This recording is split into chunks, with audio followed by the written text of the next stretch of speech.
Hello everyone, this is Chris from Prism Math Academy. In today's video, we will solve a system of quintic equations in under 60 seconds. Although it looks a little complicated, the fact that it can be solved quickly does actually give us a hint that there is some sort of a neat trick that we must try to find and apply it to solving the equations. Here are some hints. Sometimes it is best to add all equations to gain an insight. Try to leverage the fact that we have odd powers in all equations. Take a moment to try and figure out the solution. You may pause the video if needed.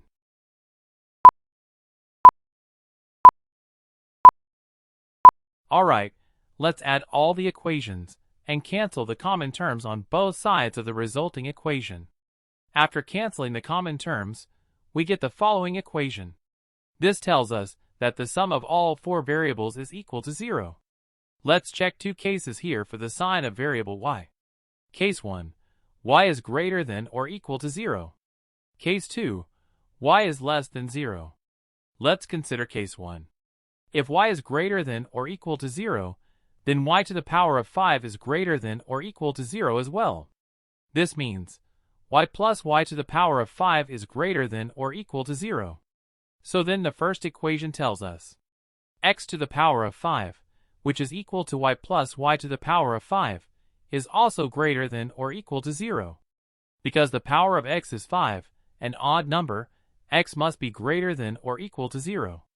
This implies that x plus x to the power of 5 is greater than or equal to 0. So then the fourth equation tells us t to the power of 5, which is equal to x plus x to the power of 5, is greater than or equal to 0 as well. Because the power of t is 5, an odd number, t must be greater than or equal to 0. Plugging this into the third equation, we can conclude similarly that z is greater than or equal to 0. Thus we have concluded x is greater than or equal to 0, y is greater than or equal to 0, z is greater than or equal to 0, and t is greater than or equal to 0.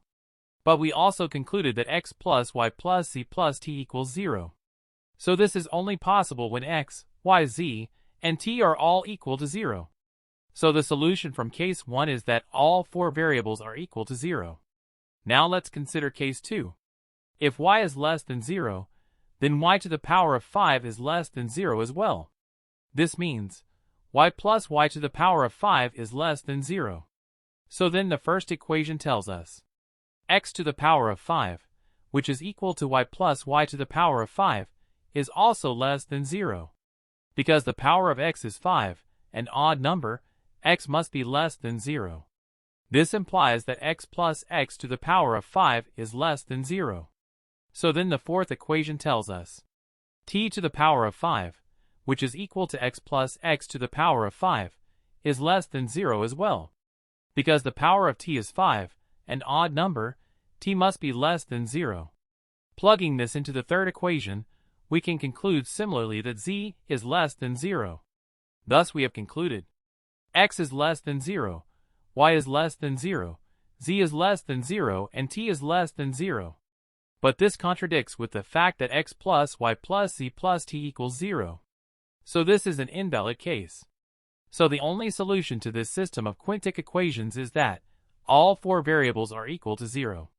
Although we have taken longer than 60 seconds to solve it, the goal of this lesson was understanding the process at arriving the solution. Thanks for watching. If you liked this video, please hit the like button and subscribe to this channel to get more related content.